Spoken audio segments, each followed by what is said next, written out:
वंदे नंदनंदनम माधवाय नमः। आज अक्षय तृतीया के पावन दिवस के उपलक्ष्य में मैं आप सबके समक्ष उपस्थित हुआ हूं। तो आइए हम सब जानते हैं कि अक्षय तृतीया का हमारे जीवन के अंदर क्या महत्व है। हमारे शास्त्रों के अंदर 3.5 मुहूर्त ऐसे बताए गए हैं कि जिन मुहूर्तों के अंदर कोई भी काम किया जाए, कोई भी धर्म का कार्य किया जाए, उसकी सिद्धि अवश्य होती है। गुड़ी पाड़वा, चैत्र शुक्ल प्रतिपदा, दशहरा और अक्षय तृतीया, ये 3 मुहूर्त बहुत ही सर्व सिद्धि योग को प्राप्त करवाने वाले होते हैं। और दीपावली, कार्तिक मास शुद्ध प्रतिपदा, ये आधा मुहूर्त कहा जाता है। तो आइए आज हम अक्षय तृतीया के विषय में जानते हैं कि अक्षय तृतीया का क्या महत्व है, अक्षय तृतीया को कौन कौन सा धर्म करना चाहिए, कैसे परमात्मा को याद करना चाहिए। तो सबसे पहले अक्षय तृतीया अर्थात अक्षय, जिस मुहूर्त के अंदर जो भी विधि की जाए, धर्म किया जाए, उसका अक्षय फल प्राप्त होता है। अर्थात जिस फल का कभी नाश नहीं होता, ऐसा फल प्राप्त होता है, उसे अक्षय तृतीया कहा जाता है। या आखा तीज नाम से इस दिवस को हम जान सकते हैं। तो इस दिवस के अंदर आज के दिन यदि हम दान करते हैं तो उस दान का हमें बहुत अधिक फल प्राप्त होता है। अर्थात ऐसा फल हमें प्राप्त होता है जिसके सिद्धि का, फल का कभी भी नाश नहीं होता। तो पहले इतिहास देखते हैं कि पौराणिक मान्यताओं के अनुसार सतयुग का आरंभ, त्रेता युग का आरंभ और द्वापर युग का समापन इसी दिन को हुआ था। अक्षय तृतीया के दिवस ही हुआ था। और परशुराम जी का प्रागट्य भी अक्षय तृतीया को ही माना जाता है। और अक्षय तृतीया के दिन ही पतित पावनी जो गंगा है, उस गंगा का धराधाम पर आगमन हुआ था। अक्षय तृतीया के दिन ही ब्रह्मा के जो पुत्र हैं अक्षय कुमार, उनका प्रादुर्भाव माना जाता है। और इसी दिन वृंदावन के अंदर बांके बिहारी जी के जो श्री चरण हैं, उनके दर्शन अक्षय तृतीया को ही करवाए जाते हैं। और सबसे बड़ा, वेद व्यास जी के द्वारा अक्षय तृतीया के दिन ही महाभारत ग्रंथ का लिखान शुरू किया गया था। और अक्षय तृतीया के दिन ही महाभारत का जो युद्ध है वो समाप्त हुआ था। तो ऐसे हमें पुराणों के अंदर अक्षय तृतीया का बहुत महत्व हमें प्राप्त होता है। तो अक्षय तृतीया को मनाएं कैसे? हम परमात्मा के अनुयायी भगवान श्री कृष्ण महाराज जी के चरणों के हम अनुरागी हैं, और हम इस त्योहार को मनाएं कैसे? तो सबसे पहले इस त्योहार के दिन परमात्मा ने कलयुग में अवतार लेकर श्री चक्रधर स्वामी जी के रूप में जो अक्षय तृतीया की लीला करी हुई है, उस लीला को स्मरण करना चाहिए। तो एक बार भगवान श्री चक्रधर स्वामी जी के साथ लखू बाईसा और लामाईसा बैठी हुई है।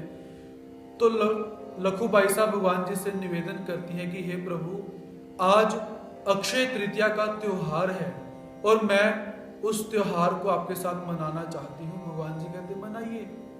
तो जो लखू बाईसा है, उसने भगवान जी को अच्छी तरह भोजन करवाया और जो भी दान भगवान जी को कर सकती थी उसने करा। मटके में पानी लेकर आई, पानी समर्पित किया, अच्छे पकवान बनाए, भगवान जी को भोजन करवाया। और पास में ही लामाईसा बैठी हुई थी। तो लामाईसा मन में विचार करती है कि ये लखू बाईसा कितनी भाग्यशाली है कि आज के दिन इस पवित्र मुहूर्त में भगवान जी को पूजन कर रही है, भोजन करवा रही है, और मैं कैसी अभाग्यवान हूं, कैसी मैं दुर्दैव से ग्रसित हूं कि परमात्मा को मैं कुछ भी समर्पित नहीं कर सकती। ऐसे भाव रखे परमात्मा के पास बैठी है। और भगवान श्री चक्रधर स्वामी जी कहते हैं कि भाई, क्या तुम हमारे यहाँ पर अक्षय तृतीया नहीं करोगी? तो लामाईसा कहती है कि हे प्रभु, मेरे पास कुछ भी नहीं है, मैं आपको क्या समर्पित करूं? तो भगवान जी कहते हैं ऐसे नहीं है, जाओ, ये मटका पड़ा हुआ है, जाओ अच्छी तरह से धोवो, धोकर पानी भर के लाओ, हमें समर्पित करो। तो ऐसे लामाईसा भगवान जी के पास आई, मटका धोया, पानी लिया, भगवान जी के पास आकर भगवान जी को समर्पित करती है। और भगवान श्री चक्रधर स्वामी जी कहते हैं कि लामाइसा तुम्हारी अक्षय तृतीया चरितार्थ हो गई है, अर्थात अब तुमने जो हमारे पास आकर हमें जल समर्पित किया है, इसका तुम्हें जो फल प्राप्त होगा वो कैसे है, अक्षय फल प्राप्त होगा। तो ऐसे महाराज की इस लीला को याद करना चाहिए। तो आज हम अक्षय तृतीया को कैसे मनाएंगे? तो अक्षय तृतीया को मनाने के लिए सबसे पहले स्नान करना आवश्यक है, भजन पूजन करना आवश्यक है और दान करना अत्य आवश्यक है। तो अक्षय तृतीया के दिन अन्न दान किया जाए, वस्त्र दान किया जाए, द्रव्य दान किया जाए, संत महात्माओं को भोजन करवाया जाए, तो इसका जो फल हमें प्राप्त होता है वो फल भी कैसा प्राप्त होगा, बहुत बड़ा अक्षय फल हमें प्राप्त होगा। क्योंकि एक तो आज का मुहूर्त बहुत अच्छा, दूसरा परमात्मा की हमें आज्ञा कि अक्षय तृतीया को परमात्मा के पास आकर मनाना चाहिए। और दूसरी तरफ हम आज ये भी विचार कर सकते हैं कि आज के समय में चारों तरफ लॉकडाउन चला हुआ है, घर से लोग बाहर नहीं निकल सकते हैं। तो ऐसे बहुत सारे मठ और मंदिर ऐसे हैं जहां पर साधक निवास करते हैं, जंगलों में रहते हैं। और पहले लॉकडाउन जब नहीं था तब साधु संत बाहर जाकर भिक्षा मांगकर भोजन किया करते थे। तो आज के समय में बाहर निकलना मुश्किल हो चुका है और सभी को भोजन इत्यादि की बहुत दिक्कत आ रही है। तो आज परमात्मा ने हमें एक बहुत अच्छा योग लाकर दिया हुआ है कि आज के समय में एक तो भोजन की आवश्यकता भी है और ऊपर से अक्षय तृतीया का आज दिवस भी आया हुआ है। तो अक्षय तृतीया के दिवस को मनाने के लिए जितना हो सके उतना अन्नदान करें, संत महंतों को भोजन करवाएं, द्रव्य दक्षिणा वस्त्र इत्यादि उन्हें समर्पित करें। तो मैं आप सबसे यही निवेदन करूंगा, आपके आसपास जितने भी भक्त हमें यहाँ पर सुन रहे हैं, आपके आसपास जितने भी मठ और मंदिर हैं, संत महंत रहते हैं, भगवान श्री कृष्ण महाराज जी का नाम का जाप करते हैं, या कोई भक्त भी आपको दिखाई देते हैं, उन्हें भोजन करवाइए, उन्हें आज के दिन भी भोजन करवाएं और आगे भी भोजन करवाएं।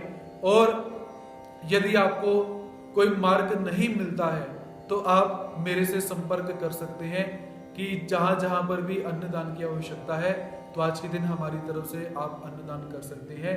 तो ऐसी एक सदिच्छा, एक निवेदन आप सबसे मैं यहाँ पर कर रहा हूँ। और 3.5 मुहूर्तों में से आज का जो अक्षय तृतीया का मुहूर्त हमें प्राप्त हुआ है, तो जितना हो सके आज के दिन में अन्नदान करें, संत महंतों को भोजन करवाएं, वासनिकों को भोजन करवाएं, द्रव्य दक्षिणा इत्यादि उन्हें समर्पित करके अक्षय फल को प्राप्त करें और परमात्मा के आशीर्वाद को प्राप्त करें। तो ऐसा निवेदन करते हुए आज के इस अक्षय तृतीया की आप सबको बहुत बहुत बधाई। परमात्मा भगवान श्री चक्रधर स्वामी जी हमसे धार्मिक क्रियाएं घड़वाकर हमें अपना प्रेम दान प्रदान करेंगे, हमें अपना ज्ञान दान प्रदान करेंगे, ऐसा मुझे विश्वास है।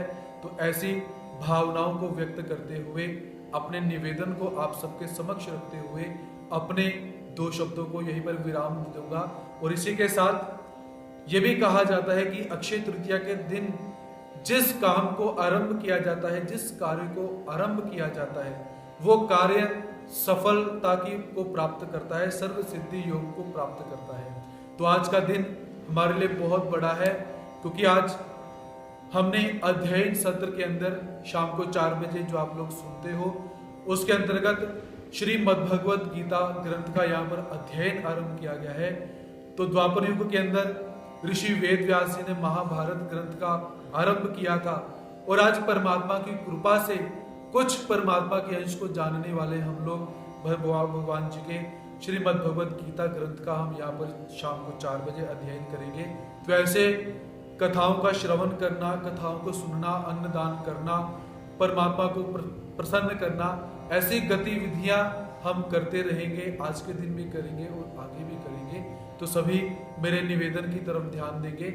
जहां जहां पर अन्नदान की आवश्यकता है तो आप अपने अपने गुरुजनों से संपर्क कीजिए, या आप मेरे से संपर्क कर सकते हैं कि गुरुजी हम यहाँ पर अन्नदान की क्रिया करना चाहते हैं। तो आज के दिन का सभी लाभ उठाएंगे और परमात्मा का आशीर्वाद प्राप्त करेंगे। इसी के साथ सभी भक्त सुख से रहे, स्वास्थ्य से रहे, सभी को परमात्मा का ज्ञान और प्रेम प्राप्त होता रहे। ऐसे शुद्ध भावों को व्यक्त करते हुए आप सबसे विदा चाहता हूँ।